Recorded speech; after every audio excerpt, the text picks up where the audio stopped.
Lepo pozdravljeni na današnjem literarnem večeru. Tukaj sedimo z Ano Schnabel, avtorico trenutno teh 3 knjig, ki jih imamo tukaj predstavljene, vse v modri barvi. Nekako začrtali smo si, da se ipak pogovarjamo o zadnjih 2 knjigah, obe sta romana.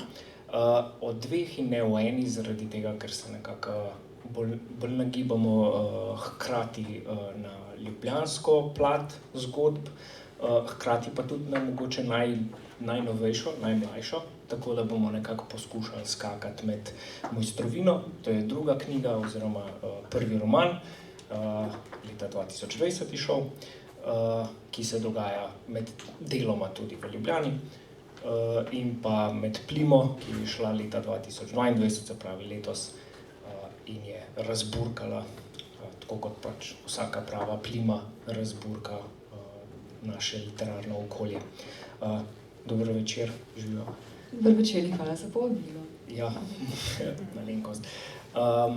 Jaz načeloma sem si začrtal, kot kažejo pač moje skice, tole zelo vehementno, pa bi rad najprej začel mogoče čisto v sklopu tematike, se pravi prostora oziroma kraja, da pa mogoče ipak rečeva kakšno besedo, ker me res v bistvu precej zanima, na kakšen način gledaš pravzaprav na prostor znotraj same zgodbe oziroma romana?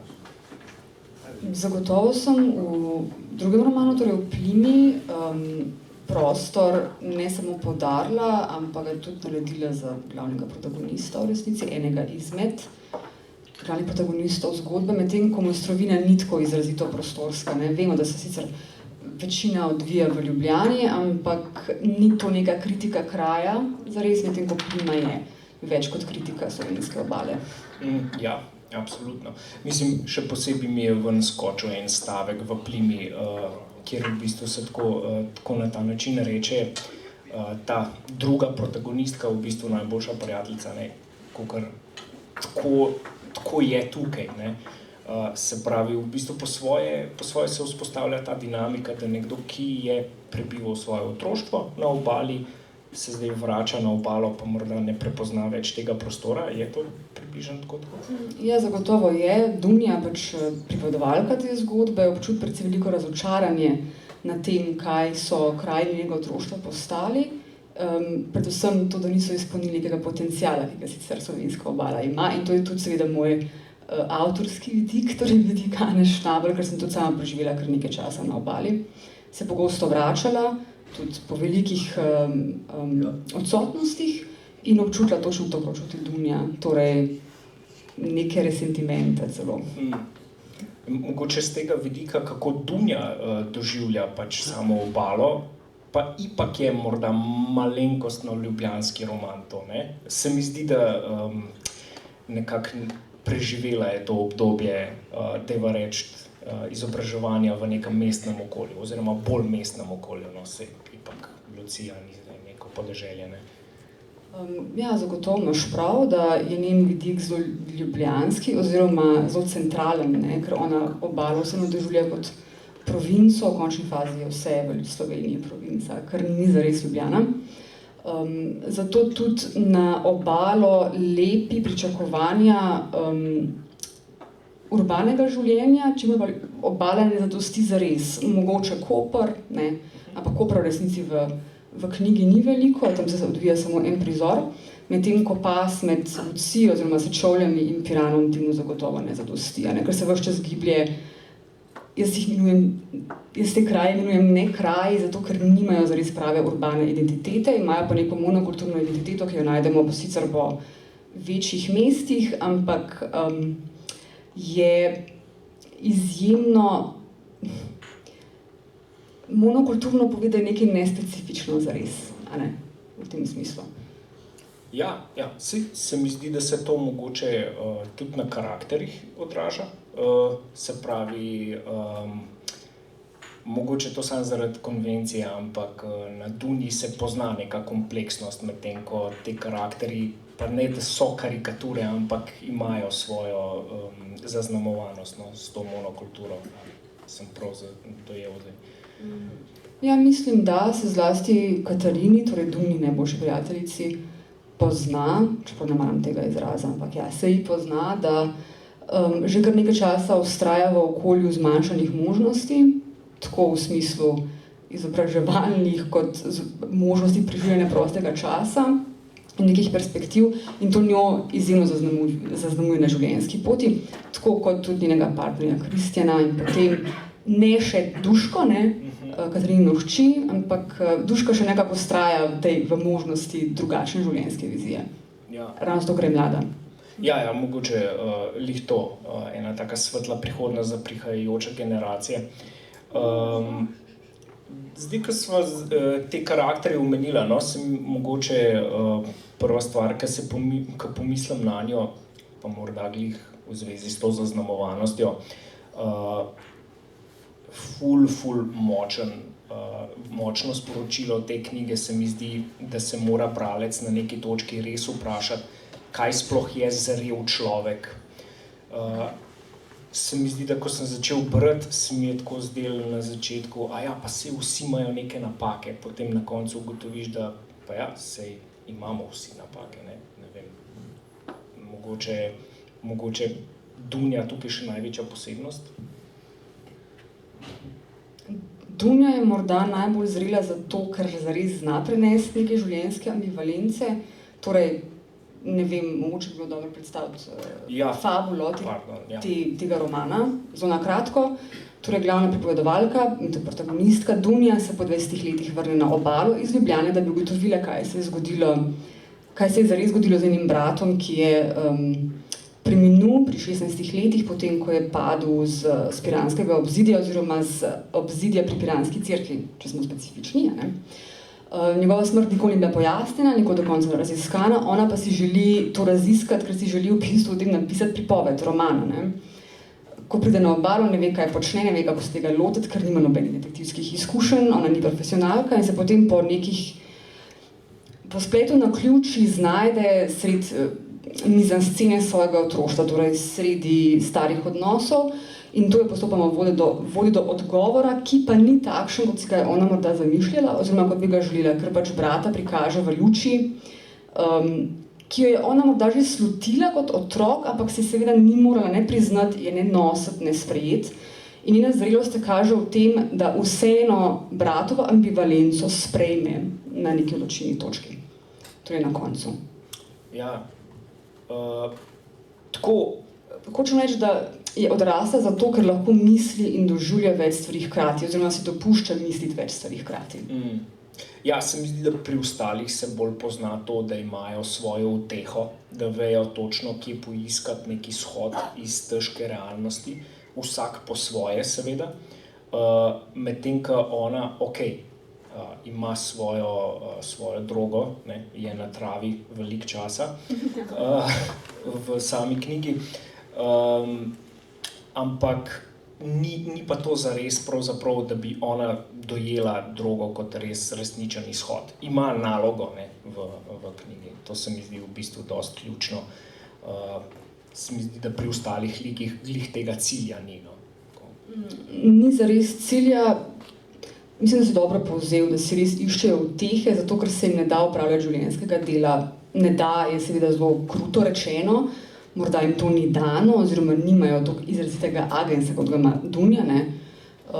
Mislim, da je tudi velika razlika med samimi protagonisti v tem, da je ona dejansko kreatorka, torej ustvarjalka, drugi pa niso. In seveda jaz s svojim likom rada, sploh pisateljem in pisateljicam podarjam več agensa, ker je mogoče moj bias, moja pristranskost. Pač čisto enostavno, tako kot si rekla, mizanscena pač še na neki metaravni se. Ja, v tem smislu tudi. Dunja pa je zmožna biti zares odrasla, tudi čutiti izključujoče si stvari, premišljevati izključujoče si stvari, medtem ko drugi ne zares. In to mislim, da s tem smo bremenjeni posamezniki, da si želimo ene uniformirane življenjske pripovedi. Nekateri morda spoznajo, da to ni mogoče, pa jih to pahne v neka dosti ekstremna stanja, drugi pa lahko to sprejmejo in morda ne živijo najsrečnejšega obstoja, pa vendar živijo ta obstoj. Ja. a je kakšen tako, mislim, glede na to, da zdaj smo omenila pač, da gre ipak za neko vrsto detektivke, ne? A imaš kakšne vzore pač, za sam žanr, ali se res tukaj bolj pozna to, da transcendiraš nek žanr? Mislim, da ga prehajam. Jaz sem si žanr krimiča izposodila samo zato, ker sem vedela, da hočem ustvariti nekaj suspenza in kdor je prebral dosti krimičev, razume, da imajo krimiči nek genom, a ne nek zapis, ki mu je dobro slediti, zato ker bralca vseeno držijo v nekem pričakovanju, ne glede na to, kakšno pričakovanje to je. Glede za ugotavljanje oziroma spoznavanje storilca, za spoznavanje žrtve oziroma žrtev, karkoli že. No, in meni je ta genom koristil pri pisanju te knjige, se ga pa tudi zelo hitro vsebinsko zavrgla, ker je to v temelju vsem psihološki romana, ne. Ja, se mi zdi, da se to v bistvu na koncu pozna tudi v tem, da načeloma bolj, ko gremo proti koncu, manj nas pravzaprav zanima, kaj se je zgodilo, bolj nas zanima samo to, kako bo Dunja to sprejela. Tukaj se mi zdi ta karakterni, se pravi, lok zaključen, pravzaprav nima niti veze, dobro, seveda zvemo, ne, na koncu, čisti iz nekega zadoščenja do bralca, ne, ampak, ja, močna je v bistvu ta zadeva, kako človeka pripelje do tega, da pravzaprav mene kot bralca res ne zanima, kaj se je zares zgodilo. En izmed razlogov, zakaj mogoče tudi malo drugačna raba jezika, kaj več o tem poveš? Si želim, da bi lahko pojasnila, zakaj je ta slog nastal takšen, kakršen je. Ampak ko sem začela roman pisati, se mi je ponudil sam od sebe, ker sem predvsem močno začutila Dunjino neurotičnost. In sem razumela, da moram temu poiskati primeren izraz, torej izraz, ki bo tudi bralca v končni fazi potisnil na mogoče nek emotivni rob, nek klaustrofobičen slog, tako rekoč. Ne samo, da je zgoščen, pa po nekih paralelizmov, pa literacij, pa notranjih rim, ampak je tudi mestoma zelo vulgaren. In jaz sem pač želela z bralcem komunicirati tudi na ravni samega sloga. Torej, čisto zontogovsko sem prepričana, da je slog v resnici edina vsebina literature lahko. In to sem želela pač, temu principu sem želela zadostiti. Ja, mislim, je zelo opazno že samo na, mislim, tudi če so pač na vizualni ravni, se pravi, tudi črke padajo, recimo, čez stran in tako naprej. Je pa po svoje v bistvu kar dobra kontinuiteta od ta prvega romana. Se mi zdi, no, veliko je tega razmišljanja, kot da zaplava pač na nek način tok misli. Čeprav je pa ipak mogoče malenkost bolj emocionalno zaznamovano v drugem romanu? Ja, zagotovo, Mojstrovina je strukturirana bolj esejistično, v resnici se pravi, operiram na razumnejši, razumski ravni, medtem ko je snov plime vseeno emocija, ne samo Dunjina, pa tudi emocija drugih ljudi. In ja, je neka kontinuiteta med tem, tudi mislim, da priča o tem, kako se jaz kot avtorica razvijam, torej da sem si z Mojstrovino zamislila like, pri katerih sem lahko razdelovala določene obče probleme, medtem ko je šlo pri plimi za nekaj bolj individualnega. Težko pojasnim, ampak mislim, da kaže tle nek premik, pa tudi moče neko večjo sproščenost v končni fazi. Ja, sproščeno se res začuti, no. Mogoče tudi, mislim, še posebej pa to, no, da ta občost v Mojstrovini je res opazno, pač koliko je enih tako skoraj da življenjskih vodil notri, enih oznak, enih pravil življenja se znajde v stavkih povedanih, medtem ko pač se mi zdi, da plima sploh te opcije nima, ne. Bistveno bolj iščoča je, kot je Mojstrovina. Mojstrovina je roman poantiranja, ne. Se pravi, vse ima svoje vzroke in potem tudi svoje posledice in te lahko na nek način predvidimo znotraj tega kozmosa, medtem ko v plimi temu ni zares tako, je bistveno bolj ambivalentna. Mislim, da tako beseda ambivalenca res opiše plimo, medtem ko mogoče Mojstrovina, ne vem, kaj bi opisalo zares. analiza. Ja, seveda. Mogoče je to tudi razlog, zakaj pač snov taka, kot je, ne? Ker če gremo zdaj še mogoče, če znaš povzeči še mogoče fabulo Mojstrovine, ne? Gre pravzaprav za nek bolj zgodovinsko umeščeno dogajanje. Medtem ko so spet v ospredju ljudje, torej njihova psihologija, ne, oziroma njihove vsebine. Mojstrovina je zastavljena kot neke vrste ljubezenski špijonski roman. Jaz sem se pri pisanju Mojstrovine majčkeno zgledovala po Lekarjev, ki ga ima precej rada, ne. Ena izmed redkih, ki verjetno to še bere. Tega sem veliko brala v najstništvu in v zgodnjih 20 letih in se mi je zdel en primeren izziv, ne, da stopim v njegove čevlje, ker človek je napisal res velik opus, oziroma širok opus vohunskih romanov, pri čemer vohunjenje in neke zgodovinske okoliščine niso bistvene, pa gre bolj za psihograme odnosov med ljudmi. No in Mojstrovina je recimo, da odgovor, neke vrste slovenska dvojčica tega, poskus.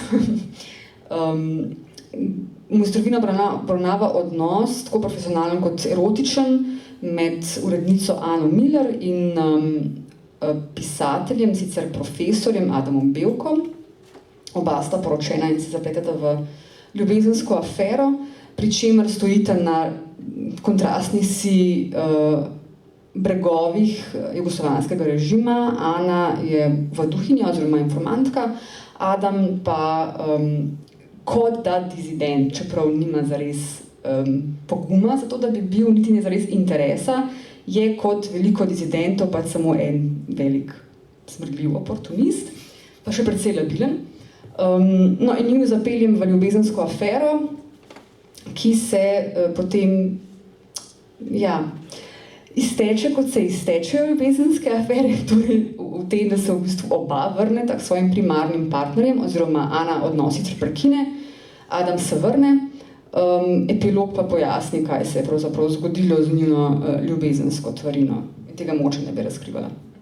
Ne bo ostalo za glodati za bralce. Ipak to mogoče je treba poudariti, no. Vsaj tako sem jaz videl, se pravi, njegovo Adamovo prešuštvo je precej bolj reaktivno, medtem ko je tudi pri Ani mogoče viden ta lok, da pravzaprav je bolj potrebovala nek zunanji element za to, da jo razreši neke mučne situacije in dejansko naredi korak naprej, medtem ko pri njemu se pač pozna to, da mogoče to, kar sem prej rekel za uteho, pač pri ostalih likih. No. Da mu je malo dolg čas. Na ta način, ja. Na ta način. Mislim, čeprav razumem pač, da gre za neko mučno situacijo, tudi v njegovem primeru, ampak mogoče ta manjko poguma, no, se še najbolj opazi pri vsem skupaj. Glede na to, da likov pravzaprav v obeh knjigah ni tako veliko, ni zares, da se malo navežem za nazaj, ni zares v bistvu nobenega tazga močnega moškega karakterja. A je to, bi rekla, zaznavaš pri sebi mogoče to tendenco ali je to čisto pač naključno postavljeno noter? Zaznava to tendenco, tudi se jo opazil, seveda mislim, da mimo tega ne gre, ker nisem napisala niti enega pozitivnega moškega lika, oziroma niti enega pogumnega moškega lika zares, pa to verjetno izhaja iz mojih življenjskih izkušenj. Žal. Še je čas. Hkrati pa mogoče kot avtorica še ne znam sopostavljati pogumnih moških in ženskih likov, ne? Da bi pri obeh, oziroma pri vseh spolih prišli do izraza določene poteze. No? No sej, evo, zdaj, ko smo omenila to magično besedo spol, tukaj se vidi mogoče malo, kako se spolne vloge začnejo prepletati med seboj. Pravzaprav ta močnejši ženski karakter, še zmeraj ni to pač neko celovito bitje, bi rekel, ne, še zmeraj so pač določene pomanjkljivosti pri obeh protagonistkah in pri Ani in pri Duni, ampak daleč bolj močnejši lik, kot pač so moški liki. Bi rekla, da je to mogoče pa le neka zaznamba našega časa, da prehajamo pač neko, bi rekel, mejo med spoloma? Zagotovo, ja, pa zdaj, ko premišljujem, ne, to vprašanje, jaz verjetno konstruiram močnejše ženske like preprosto zato, ker opažam, da realnim moškim zmanjkuje motivacije v okoliščinah, ki niso naklonjene in današnji čas morda ni več tako, ne bom rekla naklonjen, ampak moškim je težko odraščati v okoliščinah, v katerem jim določene življenjske tvarine, pa tudi surovine niso tako lahko dostopne. In vsi moški liki v pač mojih delih, tudi v pač kratkoprozni zbirki, naletijo na določene ovire in s temi ovirami ne znajo ravnati, ker to ni bil del scenarija, v katerega so oni bili, recimo, da povabljeni. Medtem ko ženske, ravno zaradi svoje historične situacije, s tem znajo ravnati, ker je pač žensko življenje bistveno bolj ovirano, kot je moško. A sem odgovorila? Ja, ne, mislim, blazno zanimivo mi je to nasploh premišljati, zaradi tega, ker se mi zdi, da pravzaprav ravno ta časovna zaznamovanost, toliko seka ven, tukaj čist, če se na to historično komponento obesamo, sej sistem je še vedno, oziroma v tem trenutku smo nekje sprašujemo se, kako pravzaprav živeti s tem, da ni vojne vsako generacijo, ko bi pač poslali 10% moških, da pomre v njej. In ja, mogoče glih tako, kot si rekla, pač ni več okolja, kjer bi prosperiral pač nek tak toksično maskulin moški. In se vprašanje spola se zamaje, inherentno se mora zamajati v taki dobi. Mogoče zdaj pač živimo to in je pač to en izmed načinov, kako pač odgovoriti. Mislim, da tudi ni naključje, da se toliko moških, toksičnih moških rado priglasi, ko jim je nekaj odvzeto, oziroma ni naključje, da toliko moških terorizira svet s svojimi zahtevami. Ni naključje, da imamo Muska, da imamo Trumpa, da imamo Bezosa in druge like, in tudi slovenskega Janeza Janšo, da nima, ki zna terorizirati javnost, zato ker nečesa ni dobil, ker mu nekaj ni bilo ponujeno, nekaj odobreno. In moji moški liki so zrcalo tega. Ja. Mislim, na nek način. Pardon, da prekinjam, ampak sej itak konc koncev tudi pač sistem, kakor je stal na nogah, prej ni bil niti približno idealen, niti približno pa nestabilen.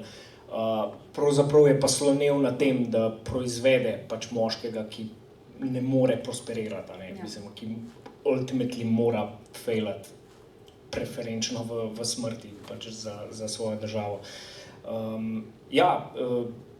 Mislim, da je to pač enostavno izraz teh dveh knjig, da se enostavno moški v njej iščejo. Je pa res, da pa pač to pa verjetno jaz bolj vidim, zaradi tega, ker pač ipak sem moški. Tako, mislim, ful zanimivo. Časovna umestitev, kaj sem še hotel reči, oziroma kaj sem še hotel vprašati, mogoče pač, kako pa vidiš dejansko razliko med romanoma, se mi ipak zdi, da se pozna glih to prevpraševanje pravzaprav mladih ljudi. Se konec koncev, recimo Ana pa vsi ostali v Mojstrovini so historični liki, danes bi bili stari pač ipak, ne vem koliko, 50 let, tam nekje. Ja, tudi ta generacijska zaznamovanost se mi zdi, da se jim malo pozna. Težko bi rekel, da bi se iste stvari spraševali, kakor se sprašujejo liki v Plini. Sem mogoče tlek x-nomim. Mislim, da bi bile iste stvari, da bi jih zaznamovali. Zagotovo ne. Ana je zelo zaznamovana s svojimi leti, zato ker je kot vsaka 30 plus letnica ali 20 nekaj letnica tudi v knjigi, ne nastopa kot 20 letnica, vsaj preko reminiscenc, zataknjena v neki življenjski fazi, ko bi človek rad nekaj živel, ampak nima še čisto izoblikovane življenjske vizije, nekam se mu mudi, pa ne ve točno kam, ne ve, kaj ga čaka, malo ga je strah, malo je neočakan, malo je preambiciozen, malo se še ni spopadel s stvarnostjo, s svojimi omejitvami, da nima. In ja, v tem smislu je pač to vprašanje generacije. A si me to hotel vprašati? Ja, prav res za generacijo, se mi zdi, recimo, kako sploh gledajo na neko romantično zvezo oziroma na nek zakon. Ne. Se mi zdi, da recimo prav Kathy pa Kristjan v Plimi sta en tak tipičen izraz tega, da... Pragmatizma. Ja, tako, da je pač enostavno popustila ta zakonska spona v neki miselnosti mladih ljudi, da to ipak ni nek končni dosežek v življenju in da so druge stvari mogoče bolj pomembne. Ja, zagotovo. Njuna zveza je res izraz nekega starostnega pragmatizma, ki je tudi zelo obči, se mi zdi, dosti univerzalen. Ko se človek v neki fazi iskanja in izgubljanja preprosto odloča, da bo pograbil opcijo, ki se mu zdi v trenutku najbolj hranljiva oziroma najbolj vzdržna. Ja, zato, ker pač pridejo na vrsto tudi druge življenjske vsebine, drugi življenjski problemi. Ja, prav pri Kristjanu je pa seveda pač tukaj, če vas spoilati, ne, še pač njegova istospolna usmerjenost. Klozetirana, ja. To je sicer osnovano na realnem življenjskem liku, ker v resnici je to pogostejša težava oziroma pogostejši pojav, kot si mislimo, da je. Vem, da je klozetirana homoseksualnost eden izmed tistih motivov, ki lahko izpade zelo, zelo ceneno, ampak meni se zdi pač o tem pomembno govoriti oziroma to nagovarjati. Ravno zato, ker ni nagovorjeno zares. Oziroma ravno zato, ker pade v ta bracket, v okvir neke cenenosti oziroma larger than life. Motivi, ki izgubi na pomembnosti, pomenu. Ali pa velikosti nasploh. Ja, tako ja. Tako nima neke impozantnosti. Čeprav zdaj si me ful presenetila, ker jaz sem bil pa prepričan, da gre za neko slovensko verzijo Petih prašičkov. Ampak okej, to je čist moje prekomerno, kako bi rekel, upogled v Agatho Christie in tako. Tega pa nisem brala. Ja, mislim, Petih prašičkov pa ne. To nista ne Poirot, ne Marple. Ne, po moje, da je to od Poirota, tudi original. Gre za v bistvu pač podobnost, jaz vidim v tem, no, da gre za raziskovanje neke zgodbe iz preteklosti. Pač obstaja neka homoseksualna zveza, ki pač ultimativno vodi do pač zapleta tam noter. Ja, na ta način, ja. Okej, ne, mislim, to je super, da sem mind blown. Ne, mind blown, ja. A je na tej točki mogoče primeren cajt, da se kaj prebere iz kjere od teh dveh knjig? Mogoče kjera ti je ljubša pa pač? Plima mi je ljubša. Vedno mi je ljubša tisto, kar je zadnje. Ja. A imaš kakšno idejo? Niti ne.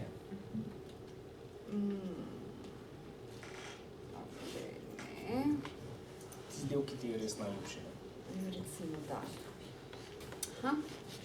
Drugo poglavje. Ker ga je najlažje brati. V resnici.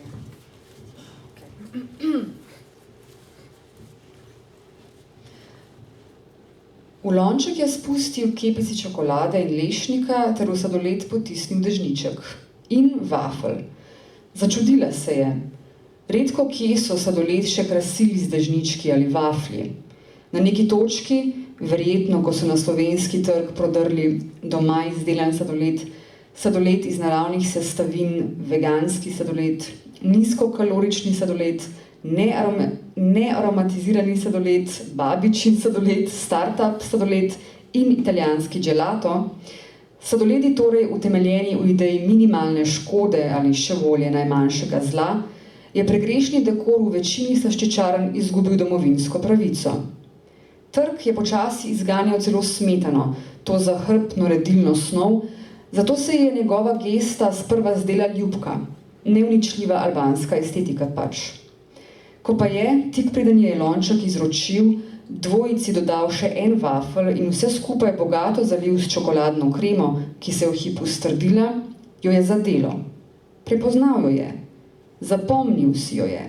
Spomnil se njenih ekskluzivnih želja, njenih sladkosnedih obsesij, njenih glasnih otroških pritožb, da je vafljev vedno premalo, da vsakokrat poidejo pred sladoledom in njenih rednih, po večini samotnih najstniških obiskov, ko se je Vaflje trudila opustiti. No, ko je njega in vse njegove brate, 7 jih je bilo, zgolj opozarjala, da se jih trudi opustiti. Nikdar jih ni. Ko je zajela puberteta, je nasprotno postala nenasitna. Da jo je prepoznal, je pomislila, morda sploh ni bilo čudno. Navsezadnje je imela markanten obraz, poteze, ki jih staranje izkleše še globlje, ostreje. 3 drobna materina znamenja pod desnim očesom in na desnem licu, posajana v obliki polmeseca, skoraj skupaj zraščene obrvi, napihnjeno zgornjo ustnico, sicer ozkih ust, in rožnate veke večno utrujenih neprespanih ljudi. Šturmundrangovske veke jo je na fakulteti zbadal sošolec, ki je bil vanjo zaljubljen. Vse to je bilo res, a zagotovo ni bilo resnica, si morala priznati, ko je pomočničku brskala za evrčki kovanci.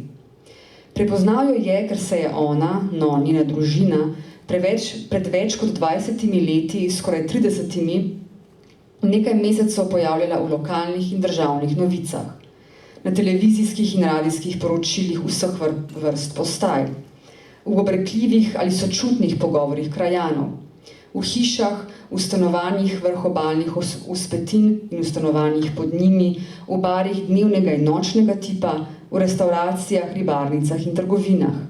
Na papirnatih plakatih, ki so sprva pihali na vest, je kdo kaj videl ali kdo kaj ve, vsaka informacija bo dobrodošla. In razglasih, ki so na koncu računali na grabežljivost. Vsaka informacija bo poplačana. Med osrednjimi pridigami nedeljskih maš in v molitvah, kako neverjetno so pomagale, pa na internetu, kar ga je takrat bilo, v klepetalnicah in na forumih, celo v šolah in v vrtcih so bili, jebeno povsod so bili. In tistega, kar je nekoč poplavljalo, nje, ki je nekoč preplavljala, se bodo na tej kurčevi obali spomnili vsi. Bučko je bil verjetno dovzeten za žensko lepoto, je sklenila. Toda še dovzetnejši je bil za tragedijo.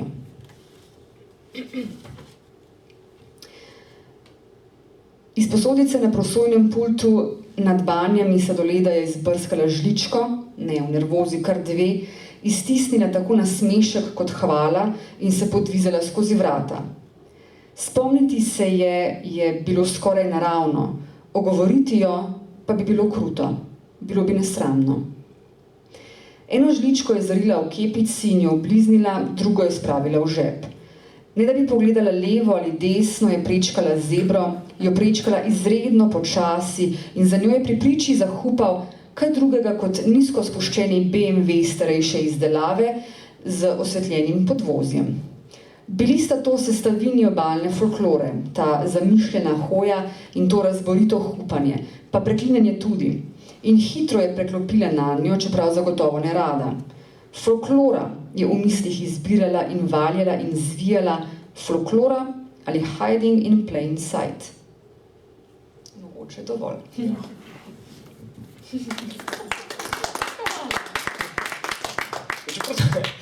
Ta del je bil dejansko ful lahek zaprt. Se mi zdi, da neko dramaturško zavzetost mora človek zagrabiti, če hoče na glas prebrati recimo tiste kasnejše dele. Sploh tam, ko je pač punca zadrogirana. Za trenutek te droge, zaradi tega, ker bom to umestil v prejšnjo poanto. Ta roman pač ne more nastati izven današnjega časa. Pravzaprav se mi zdi, da je tudi tukaj ta odnos do drog, se mi zdi en tak laissez-faire, ki ga skoraj da ne moramo srečati prej. Se mi zdi, da prejšnje generacije so imele eno tako precej večje navdušenje, tukaj je pa bolj tako ena taka sproti reč. Ja, zagotovo del spet življenjske tvarine, res velik ta izraz uporabljam nocoj, ampak ne bo. Je samo eden izmed elementov vsakdana, s katerimi, samo eden izmed elementov, ki spremlja vsak dan. Ni pa mogoče nekaj, okoli česar bi se zdaj organizirala posameznikova refleksivnost zares. Se pravi, ljudje ne premišljujejo tega, zakaj se drogirajo, pa to preprosto počnejo, kratko morda bolje. Ja, mislim, se pravi, pač ne vem, en Huxley je o tem pisal lahko traktate o tem, kako je to fajn in mu oči odpira, medtem, ko tukaj je pač to ena taka res, ko mimogrede. Že so malo razčarano v končni fazi, ne? Ni več tega taumazejne, tega čudenja stvari, ki jo lahko uporabiš, da spremeni tvojo zavest, ampak preprosto samo uporabiš. Ja. Zelo je tak nonšalanten odnos do vsega skupaj. Mogoče se tudi pri kakšnih drugih stvarih pozna, no. Mogoče tudi sama promiskuiteta ali pa ja, tudi nasploh odnos do ljubezni, no, je en tako pride gre. Pa se ne zgodi zares in nihče za tem ne žaluje pretirano. Ja, res je. Mogoče še malo navezave na dela, ki še pridejo. Se pravi, eno stvar, ki je mogoče treba povedati, je, da si na doktorskem študiju filozofije. A se pozna karkoli v teh delih iz tistega aspekta? Ker jaz vem, o čem pišeš, no, predvidevam, da ja. Težko je odgovoriti, ker sem zares zelo malo naredila na svojem doktoratu. Tekom doktorskega študija sem napisala nekaj seminarskih nalog, ne. Sicer pa je moj doktorat zaenkrat še prazen dokument na mojem računalniku. Prebrala sem kar nekaj sekundarne literature, ampak to je to. Berem pretežno leposlovje, niti ne zares metatekstov, ker se pač moj doktorat nekoč, ko bo nastal, se bo ukvarjal z možnostjo feministične avtobiografije oziroma autofikcijskega pisanja.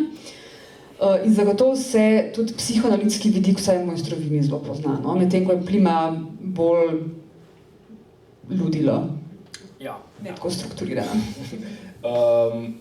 Mislim, malo sem mogoče hotel potipati, pač ima to veze z obravnavo, pač kako se ženska umesti v današnje okolje in tako, no. Ja, zagotovo te tematike več spronice moje pisanje, ampak ni tako, da bi si jih jaz zadala kot projektno, pa schematsko, ampak ker jih diham, živim, ker jih berem, ker se ves čas srečujem s tem, ker sama ženska seveda pronicajo noter skozi zadnja vrata oziroma stranska vrata. Tako. Pa pol mogoče tudi v nastajajočem fikcijskem delu, ne? To pa, če prav razumem, pa mogoče bolj. Zdaj se lotevam prvič v življenju prave autofikcije, mogoče še ne bi razkrivala vsebine, no, ker ima zelo konkretno tematiko in je to zame velik izziv, ker sem se ves čas majčkeno skrivala za liki oziroma skrivala za drugimi ljudmi in tudi izkoriščala druge ljudi iz svojega življenja in ljudi iz življenj drugih ljudi, ne, po asociaciji. Zdaj pa se lotevam sebe in to od mene terja neko drugo obliko resnicoljubnosti, na katero pa sem mogoče pripravljena. Zanimivo je, ne, da ne vem sicer, kdo je to bil, ampak ena izmed velikih ameriških pisateljic je nekoč izjavila, da je dobro, da vsak, ki stopi na literarno pot, najprej opravi samim seboj, da torej najprej napiše nekaj avtobiografskega oziroma autofikcijskega, da se znebi te potrebe potem, da bi se potem še skrival za liki, ali pa vedno znova obravnaval sebe in si zato izposojal druge ljudi, ne, oziroma druge like. No, jaz sem pa zdaj prišla do tega, da sem najprej izkoristila vse druge, da se zdaj lahko lotim sebe. Ne, saj definitivno je nek pogum v tem, ja, sigurno. Ne bova potem v zgodbi prihajajočih del. Mislim, približno vemo, kdaj jo lahko pričakujemo. Tega se bom res počasi lotila, počasi nastaja, tudi zato, ker sem predvsem obremenjena z drugim delom, ki ga pač za denar opravljam. Lahko pa povem, da imam ideji tudi za 2 kratki zgodbi, oziroma 2 noveli. Blazno me interesirajo vsi ti tropi girl boss, pa pač žensk, ki izkoriščajo, ne, ki pač zasedajo strukturno moške položaje v družbi, tako da sem okoli teh vprašanj zdaj oblikovala 2 pripovedi. V eni nastopa umetnica, vizualna umetnica, ki izkoristi druge, v drugi pa čistilka, ki izkoristi druge. No to je nenavadno, ne? Mislim, če je prvi primer dokaj običajen, ne? Bolj pa v smislu dialektike gospodarja in hlapca, ne? Izkoriščajoči hlapci, ja, seveda. Ok, mogoče je kakšno vprašanje iz publike na tej točki? Oziroma je kakšno, vprašanje milijon, ne samo ali je kdo pogumen. Ali pohvala, ali kritika. Ja, je kdo dovolj pogumen na ta način. Sami nasmehi, to pomeni, da smo bili uspešni. Zdaj, če je čas, lahko mogoče še kakšen odlomek, ne vem, jaz ne vidim na uro, zato. Ja? Kaj pa jaz vem, mogoče iz prvega romana ali pa mogoče iz kakšnega kasnejšega dela Plime, ki je bolj... Ja, ok, bom iz kakšnega kasnejšega dela Plime, samo zato, ker je to zabrato lomno brati. No, tako. Evo, izziv, pa še suha usta imam. Ja. Okay. Tako da res ljudje dobijo občutek, ne, tega flowa. Te norosti. Evo.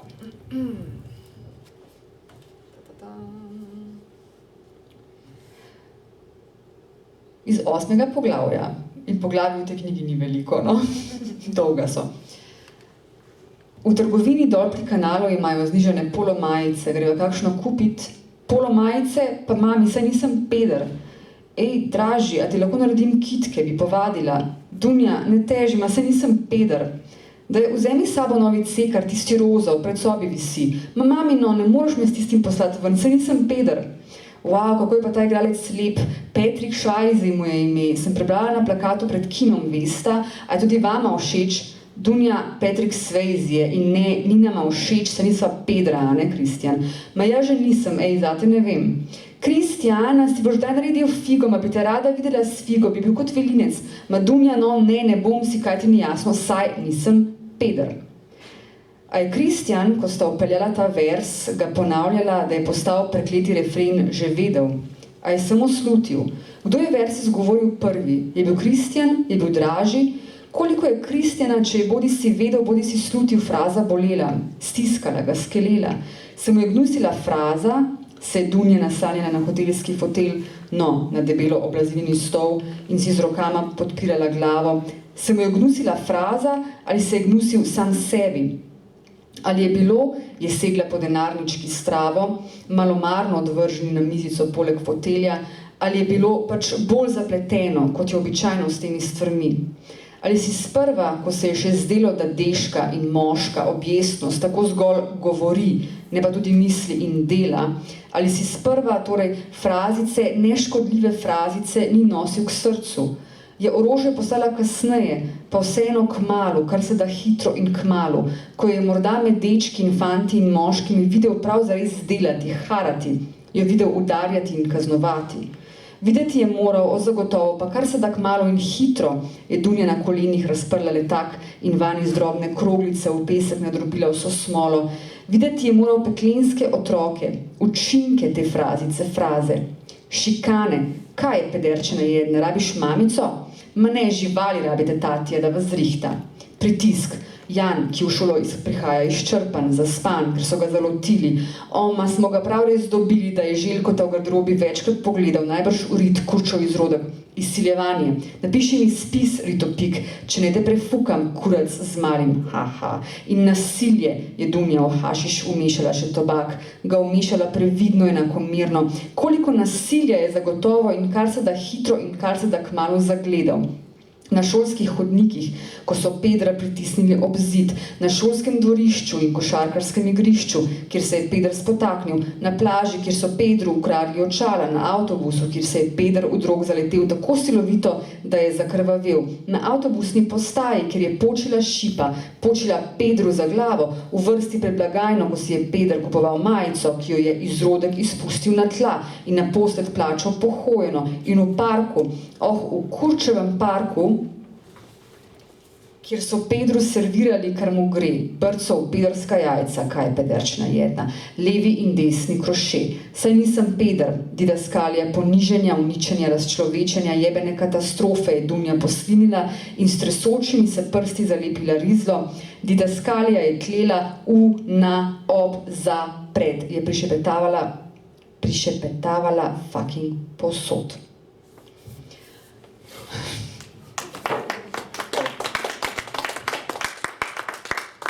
to je dober insight tega, da rabite imeti sapo, da preberete to knjigo, ker pač res je veliko takih odlomkov, res malo daljših, pa si je treba vzeti cajt za njih. Da jih res doživiš.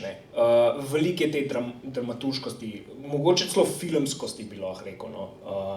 Se pravi, enega rezanja kadrov, pozoren moraš biti, da znaš te kvantne preskoke dojeti ta pravi cajt.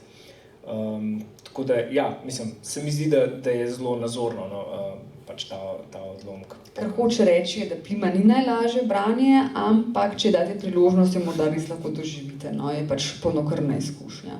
Mislim, avtorica. Ja, to je z lepimi besedami povedano. Oziroma, to je z neposrednimi besedami povedano, kar sem hotel v celofan zaviti. Tako, zdaj še enkrat povabim, če je kakšno vprašanje, če ne, pač se na tej točki lepo zahvalimo avtorici, da si je vzela čas za nas. Pa hvala, ker ste prišli, pa hvala za vprašanje. Pa pač se upam, da vidimo čim prej ob naslednji knjigi, ki pač vemo, da že nastaja. Hvala lepa. Hvala.